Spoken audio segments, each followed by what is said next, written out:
President of the Latino Action Network, and I'm also an organizer for the Communication Workers of America. Glad to be back here at Rutgers. This is where I did my undergrad and grad work. Where I majored in Puerto Rican and Hispanic Caribbean Studies and Labor Relations. And I, spent several years also teaching as an adjunct in the School of Management and Labor Relations, where the course I focused on was Latino workers in the United States. So, these topics that we're talking about today are very close to my heart in so many ways.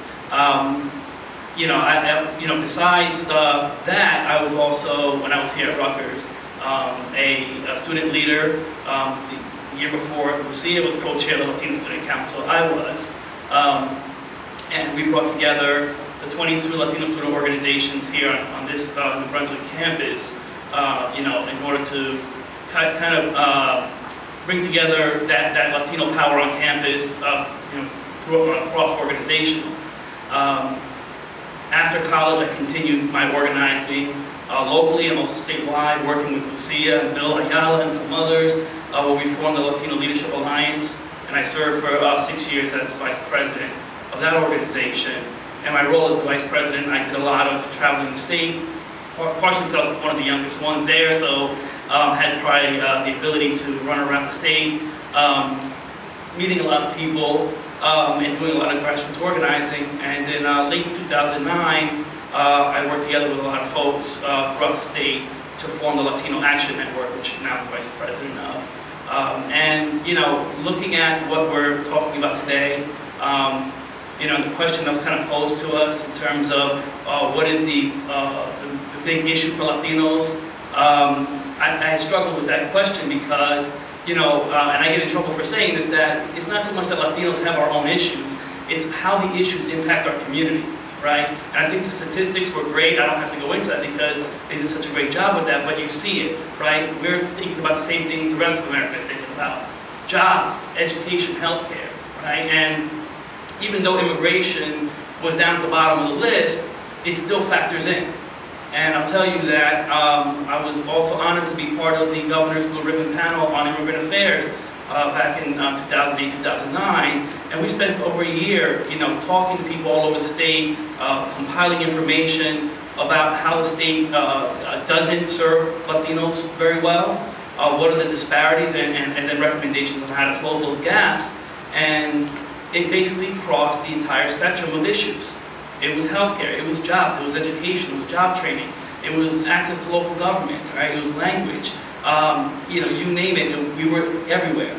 And the focus of the Latino Action Network is to bring Latinos together throughout the state, work with groups all over, and establish enclaves like the Big Six, right? The big cities where Latinos have been around for a long time, have developed a political identity, even to the point where now Latinos are running against each other. Some people say it's a bad thing, I say it's a good thing. I think it's great to have several Latinos running because now you're not just going to vote for the only Latino in the race, you're going to get to choose between which one has the best ideas, which one brings the best energy, and the community gets to choose. That's a wonderful thing. But also, the land has been doing a lot of work in what we call emerging communities, in places like in Hunterdon County, Flemington. We're talking about Monmouth County and Freehold. We talk about the growing community in Morris County, Dover, and all these type of places where they're all at different levels of organizing and civic engagement, and they're not necessarily getting the attention of the big organizations and the money. Worked on several statewide campaigns, and these are the places that the campaigns ignore because they don't bring enough, there's not enough oomph there, right? You're not going to get a big bang for your buck, but so they get ignored by the political apparatus. Luckily, we now have, our organization that works with them, doesn't try to take them over, doesn't try to tell them what to do, but rather says, look, you can tap into this network, we'll tie you in with other people who have been through what you've been through, are doing the same type of thing or have done it, and and we can help you out. Also, you can be part of the conversation, shaping our policy agenda.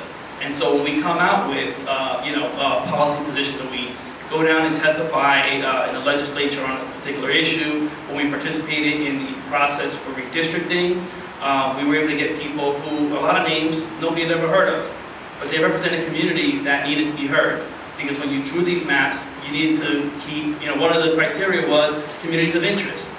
And if you just looked at it, numbers and maps, right, you would draw maps completely different. But if you understood the communities, you understood how they interacted, you had to draw it a certain way, because that's how people actually came, into contact with each other. And some of the proposals that were running around out there were absurd in terms of how disconnected they were, because someone just looked at a map and did a circle and said, they're within a certain proximity to each other. Well, you know what? Those communities don't even interact at all. Matter of fact, you have to drive through several towns in a big circle to get to the other place.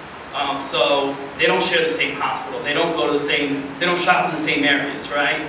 So these are the type of things that, we've been trying to do. And really to get into all the issues. And, some people say, well, why are you talking about that? That's not a Latino issue.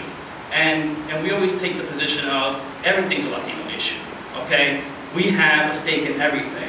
Recently, I got some phone calls because Latino Action Network took a stand in support of marriage equality. And some people said, well, you should have done that, that's not a Latino issue. And we said, wait a second.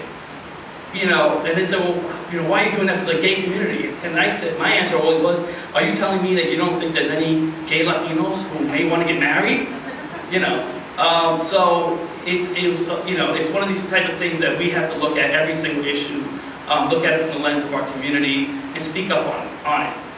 And not to say that our position, the Latino Action Network's position, is every Latino's position. We differ. I know a lot of Latinos who took the opposite position than the land took on marriage equality. I know a lot of Latinos who think maybe differently than we do about the Affordable Care Act, Health Care Act, right? But it's okay. We need to have our voices out there. We have to stop letting people put us in a box and say, all Latinos think this. We know for a fact from the stats we just saw that we don't all think exactly alike, that we do all come from different perspectives. And so what we do with Latino Action Network is we speak up, from one point of view. And sometimes it's different too. We have our fights internally before we come out with that, right? And it's knockout, drag out, fights about what are we going to come out with at the end. But at the end of the day, we have to be out there speaking about it. We're not mad when somebody else comes out and says the opposite thing, because that's the nature of our community. And so we need to keep the conversation going. I thank the Hall Institute for doing this, because this is the type of forum that we need more of. Thank you.